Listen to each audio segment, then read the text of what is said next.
Well, for more on this, I'm now joined by Ivan Eland, who's Senior Fellow and Director of the Center on Peace and Liberty at the Independent Institute in Washington, D.C. Well, we've heard that joke between Robert Gates and General Petraeus. Do you believe they are indeed preparing for military action? No, I don't. I think this is similar to what Ronald Reagan said during the Cold War when he said the bombing against the Soviet Union will start in so many minutes or whatever.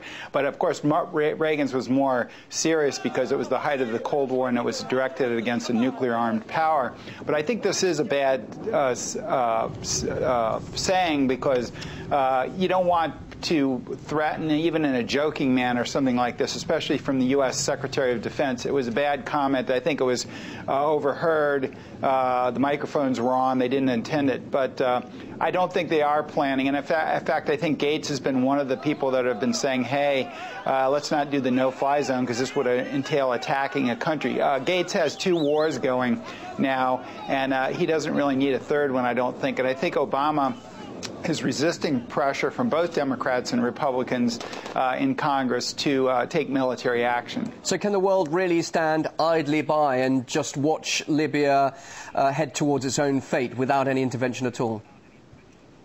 Well, I think we used to do that in the old days, and actually the world was probably better when other outside powers didn't intervene as much. But, of course, we've always had some intervention with colonialism and that sort of thing. But I think what was said earlier is very apropos. The United States gave weapons to the Mujahideen against the Soviet Union, and look what happened. And the stakes are much lower in Libya since the Cold War is over. And this is an internal dispute in a country that is really not that strategic to the United States. So I don't think we ought to arm the rebels, because who knows where those arms could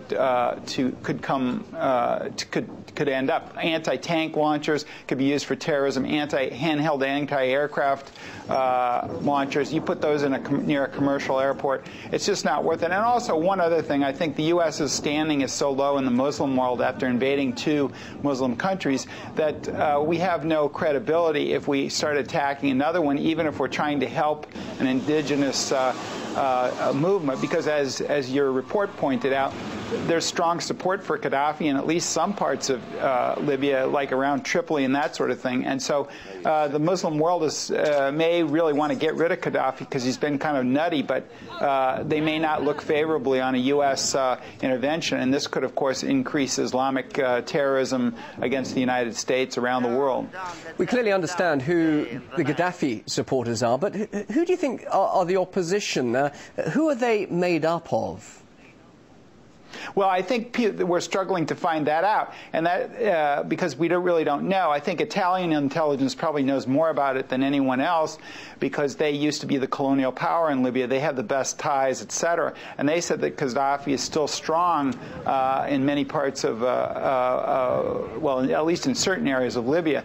And so I think we don't really know who the opposition is, and that's the problem. If you don't know who you're supporting, and you're supporting him just because you want to get rid of Gaddafi, I mean, Gaddafi is no threat to the West. In fact, he has been trying to improve relations with the West for decades, and he finally did it by pledging to get rid of his nuclear program. But of course, we'd like to get rid of him because he is a little unpredictable. But that is, the United States would like to get rid of him. But I just don't think it's worth the cost, and because we really don't know who the opposition is, and giving out weapons hasn't proved to be very smart in the case of the earlier conflicts. So, as you say, you don't know who the opposition is. Could whoever it is actually then form a coherent, cohesive government so soon if Gaddafi were to fall? I mean, what would happen?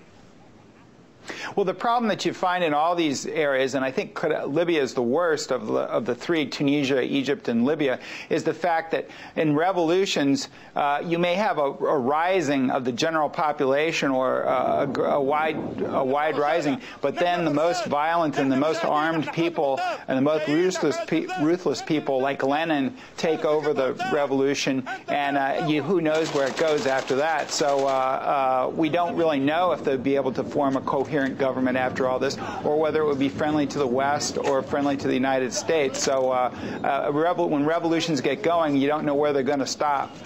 And that's, of course, big concern for the US at the moment. You say, where's that revolution going to stop? What's going to happen next? Is the US actually losing its influence now in the Middle East in general?